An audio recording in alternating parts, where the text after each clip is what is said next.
Cari produk ANB Store, kaos, merchandise, atau buku. Silakan kunjungi anbstore.id, Tokopedia dan Shopee di ANB Store ID, dan WhatsApp di 0812 7111 1241. Assalamualaikum warahmatullahi wabarakatuh.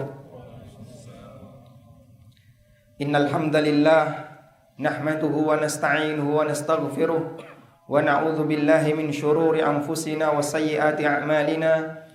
May yahdihillahu fala mudilla lahu wa may yudlil fala hadiya lahu. Wa ashhadu an la ilaha illallah wahdahu la syarika lah wa ashhadu anna Muhammadan abduhu wa rasuluh. Ya ayyuhalladzina amanu taqullaha haqqa tuqatih wa la tamutunna illa wa antum muslimun.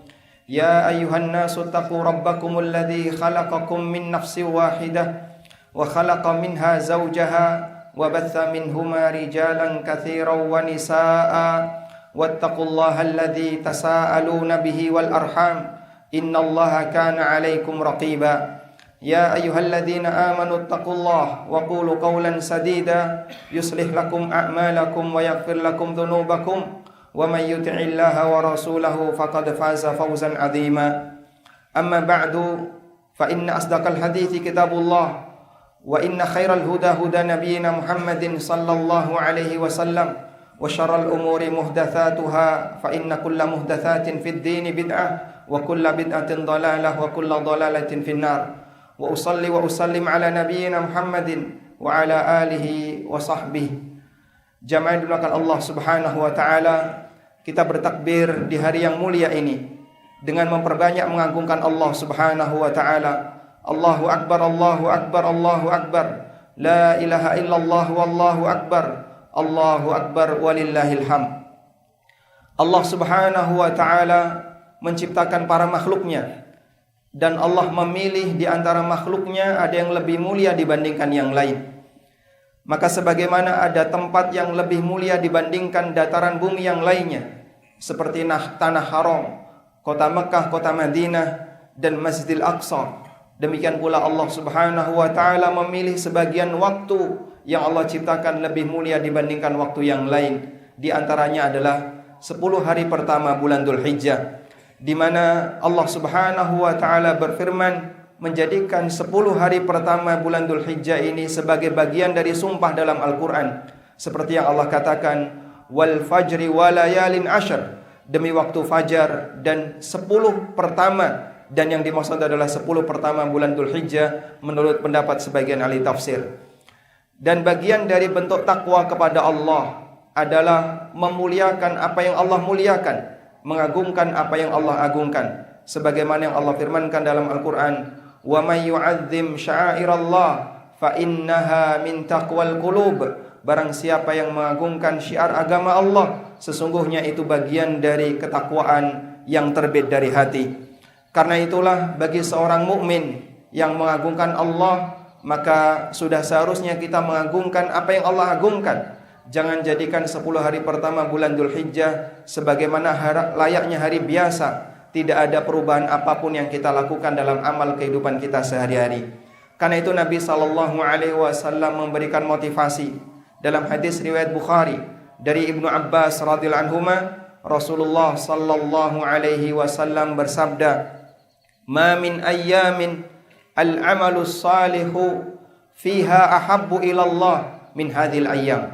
Tidak ada amalan yang lebih dicintai oleh Allah yang dilaksanakan pada rentang waktu tertentu melebihi amalan yang dilaksanakan di 10 pertama bulan Dzulhijjah. Allahu akbar, Allahu akbar. La ilaha illallah wallahu akbar. Allahu akbar walillahil hamd. Jamaah salat Idul Adha yang dimuliakan Allah Subhanahu wa taala. Kita perhatikan ada banyak sekali praktek amalan yang dilaksanakan oleh kaum muslimin di bulan Dzulhijjah, yang itu merupakan napak tilas dari peninggalan yang dilakukan oleh keluarganya Ibrahim alaihi salatu wassalam. Bagi mereka yang sedang melaksanakan haji, mereka mengagungkan Allah Subhanahu wa taala dengan tawaf. Mereka mengagungkan Allah dengan sa'i dan aneka ibadah yang mereka lakukan di tanah suci.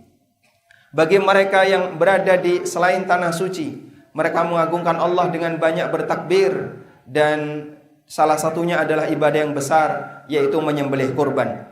Dan itu semuanya merupakan bagian dari kegiatan yang dulu dilaksanakan oleh Ibrahim alaihi salatu wassalam. Seperti yang kita tahu, Allah menguji Ibrahim dengan banyak sekali ujian. Dan dengan sebab itu Allah subhanahu wa ta'ala jadikan Ibrahim manusia yang menjadi imamul muttaqin, imamul ummah, pemimpin bagi seluruh umat. Allah subhanahu wa ta'ala berfirman, wa idh ibtala Ibrahim rabbuhu bikalimatin fa'atammahun qala inni ja'iluka lin-nasi imama. Ingatlah ketika Allah memberikan ujian kepada Ibrahim dengan beberapa ujian. Fa'atammahun, dan Ibrahim berhasil menyempurnakan semuanya. Lalu Allah subhanahu wa ta'ala memberikan balasan kepada Ibrahim. Qala inni ja'iluka lin-nasi imama. Allah berfirman, aku akan jadikan engkau wahai Ibrahim sebagai imam bagi umat manusia. Karena ketika manusia ingin menjadi orang yang berprestasi, maka tentu saja tidak bisa hanya sebatas mengandalkan nasabnya, atau mengandalkan hartanya, atau mengandalkan posisi dan jabatannya. Tapi manusia yang berprestasi di hadapan Allah, dia harus berusaha. Dan bagian dari usaha itu adalah dia berjuang ketika menghadapi ujian. Ibrahim alaihissalam diberi banyak sekali ujian oleh Allah, dan beliau berhasil menyempurnakannya, sehingga Allah jadikan beliau sebagai imam bagi seluruh umat manusia. Kaum muslimin, siapapun berpeluang untuk menjadi imam. Imam bagi siapa? Imam bagi generasi setelahnya, terutama adalah anak keturunannya. Karena itulah bagian dari doa ibadur rahman, Rabbana hablana min azwajina wa dhurriyyatina qurrata a'yun waj'alna lil muttaqina imama. Ya Allah, jadikanlah Rabbana hablana min azwajina wa dhurriyyatina. Ya Allah, berikanlah istri kami dan keturunan kami sebagai qurrata a'yun, penyejuk pandangan kami. Waj'alna lil muttaqina imama, dan jadikanlah kami imam bagi orang-orang yang bertakwa. Mujahid bin Jabr menafsirkan ayat ini. Kita memohon kepada Allah agar menjadi imam bagi orang yang bertakwa. Artinya adalah ayat tamuna bil muttaqina qablahu. Kita bermakmum dengan orang yang bertakwa sebelum kita, yaitu generasi orang-orang saleh sebelum kita. Dan seterusnya hingga sampai pada sahabat Rasulullah sallallahu alaihi wasallam, dan puncaknya adalah bermakmum kepada Nabi sallallahu alaihi wasallam. Ketika orang sering bermakmum dengan orang-orang saleh sebelumnya, maka dia akan ketularan jadi saleh, lalu nanti dia diikuti oleh generasi setelahnya, sehingga di saat itulah dia menjadi imam untuk kesolehan bagi generasi setelahnya. Dan itulah makna dari doa, jadikanlah kami sebagai imam bagi orang yang bertakwa. Saya, Anda, Bapak Ibu semuanya punya peluang yang sama untuk menjadi imam bagi orang yang bertakwa, dengan berusaha memperbaiki diri, meniru jejak para salafus salih, jejak para sahabat, tabi'in, dan para ulama yang saleh. Yang dengan demikian insya Allah kita akan menjadi saleh, lalu diikuti oleh anak keturunan kita dalam kesalehan, sehingga kita menjadi imam bagi orang yang bertakwa. Dan tentu saja dalam menempuh perjalanan semacam ini, kita akan menjumpai banyak sekali ujian. Baik ujian di lingkungan kita, ujian di keluarga kita, termasuk ujian dalam diri kita sendiri.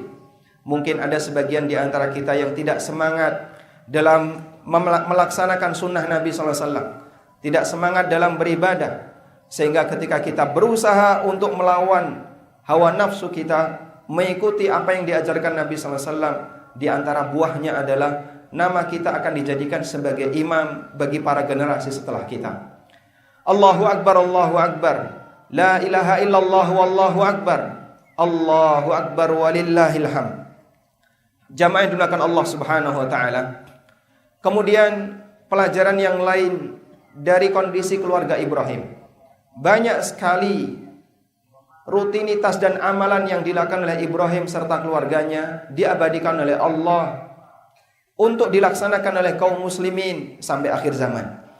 Anda bisa bayangkan, setiap orang yang melakukan sa'i antara Safa dan Marwah yang jumlahnya jutaan, bahkan tidak ada yang tahu jumlahnya kecuali Allah Subhanahu wa taala.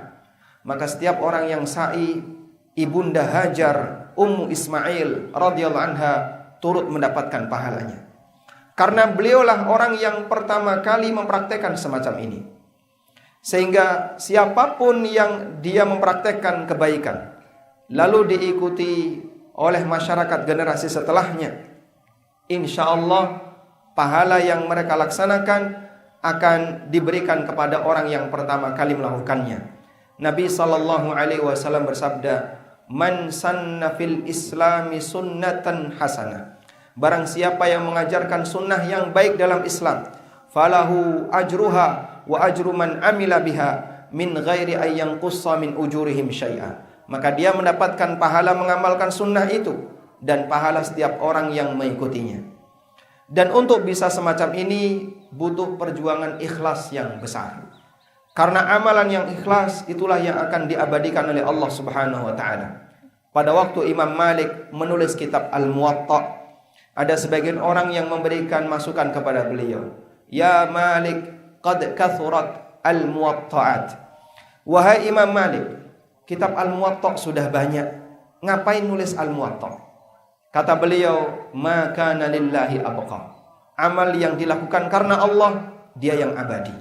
Sekarang Anda bisa perhatikan. Kalau dulu di zaman Imam Malik ada orang yang mengatakan kitab Al-Muwatta sudah banyak, sekarang mana kitab Al-Muwatta selain Muwatta'nya Imam Malik? Allah Subhanahu wa taala mengabadikan Al-Muwatta karya Imam Malik, sementara Al-Muwatta karya ulama yang lain tidak kelihatan. Karena amal yang dilakukan ikhlas karena Allah diabadikan oleh Allah Subhanahu wa taala. Teruslah untuk beramal saleh, berjuang untuk ikhlas. Dan kita tidak tahu dari sekian banyak amal yang kita lakukan, mana yang akan diterima oleh Allah dan mana yang akan diabadikan oleh Allah. Karena kita tidak tahu, maka kita berusaha untuk terus berjuang, mengukir sebuah prestasi, yaitu mendapatkan aliran pahala di saat kita meninggal dunia. Itulah umur yang kedua pada waktu kita sudah meninggal, namun pahala kita terus mengalir. Dan itulah harapan yang bisa dilakukan oleh seorang mukmin, sebab ternyata amalannya tidak terhenti hanya dengan hembusan nafas terakhir, namun amalannya bisa terus berlanjut dengan amal-amal saleh yang dilakukan dengan ikhlas dan diikuti oleh generasi setelahnya. Allahu Akbar, Allahu Akbar, la ilaha illallah, wallahu akbar, Allahu Akbar, walillahil hamd.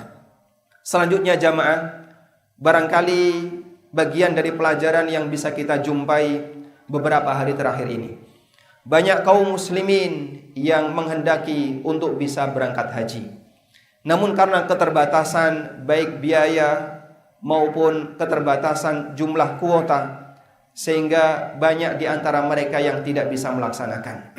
Mereka yang kaya, yang sudah berusaha untuk mendaftar, ternyata harus mengantri dalam waktu yang sangat lama. Bahkan di antara kita ada yang sampai putus asa. Kalau daftar sekarang, kemudian antri sampai 30 tahun, bahkan 40 tahun ke depan, sampai kapan kita bisa berangkat? Demikian pula mereka yang antri di Furoda atau Haji Plus, ternyata juga harus menunggu dalam waktu yang lama. Ribuan jamaah pada waktu kemarin, mereka tidak bisa berangkat. Namun apapun itu jamaah yang dimulakan Allah Subhanahu wa ta'ala. Allah ta'ala maha adil. Dan Allah memberikan kesempatan bagi siapapun untuk mendapatkan nilai pahala.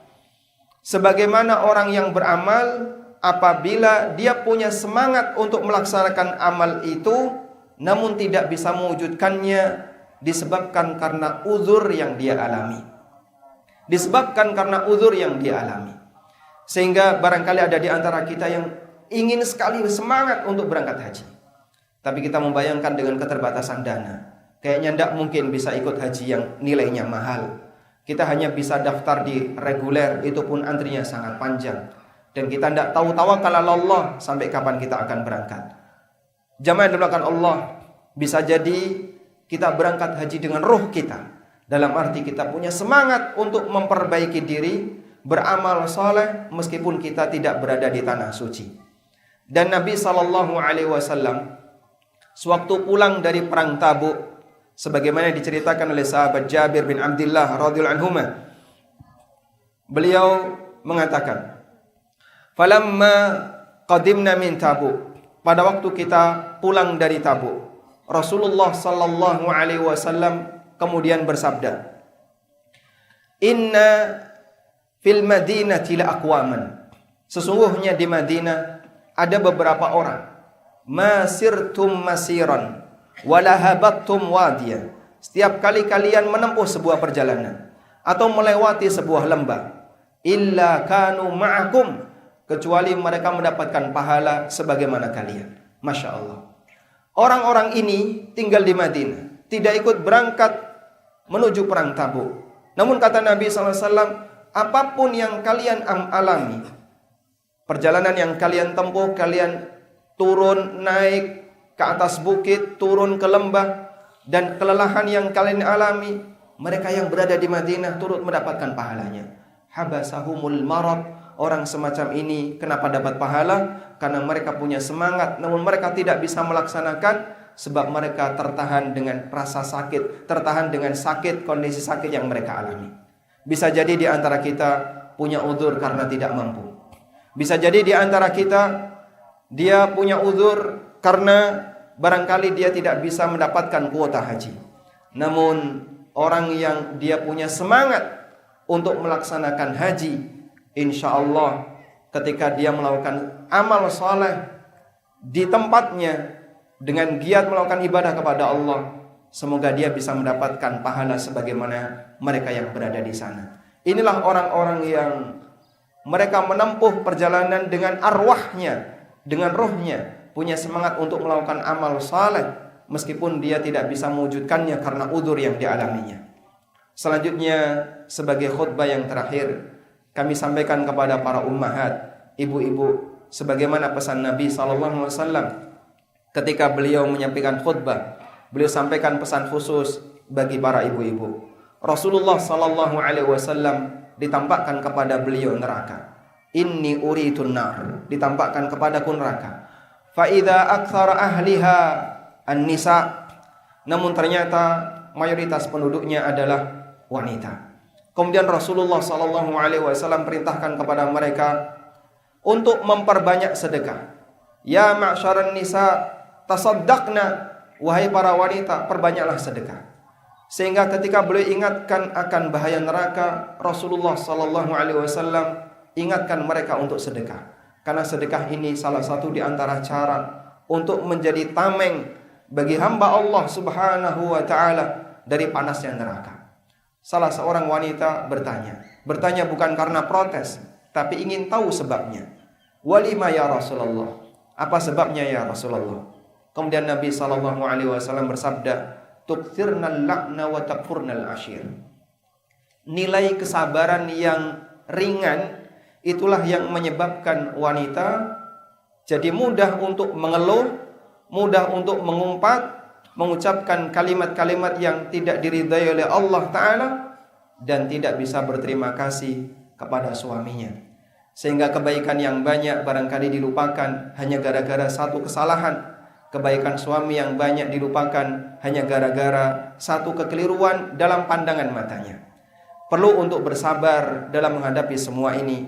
Alhamdulillah, ibu-ibu yang sudah mengenal Al-Quran dan Sunnah dengan baik, sesuai dengan pemahaman para sahabat, insya Allah nasihat semacam ini sangat ringan untuk diterima. Meskipun bagi sebagian orang ini terasa berat. Karena sesungguhnya surga yang dijanjikan oleh Allah bagi para wanita, cara menempuhnya berbeda dengan lelaki. Jihad wanita bisa jadi dilakukan di dalam rumah, namun jihad lelaki adalah perjuangan ketika dia menghadapi lingkungannya. Karena itu Nabi SAW pernah bersabda, idza sallatil mar'atu khamsaha wa shamat syahraha wa ahsanat farjaha wa ata'at ba'laha. Apabila wanita melakukan 4 hal, menjaga salat 5 waktu, menjaga puasa di bulan Ramadan, menjaga kehormatannya, wa ata'at ba'laha, dan mentaati suaminya, maka dia dipersilahkan oleh Allah, dakhalat ilal jannati min ayyi babin sya'at, dia bisa masuk ke dalam surga dari pintu manapun yang Dia kehendaki. Selanjutnya kita mohon kepada Allah, semoga Allah jadikan kita sebagai hamba-Nya yang punya semangat untuk mengukir amalan yang bisa kita tinggalkan bagi generasi setelahnya.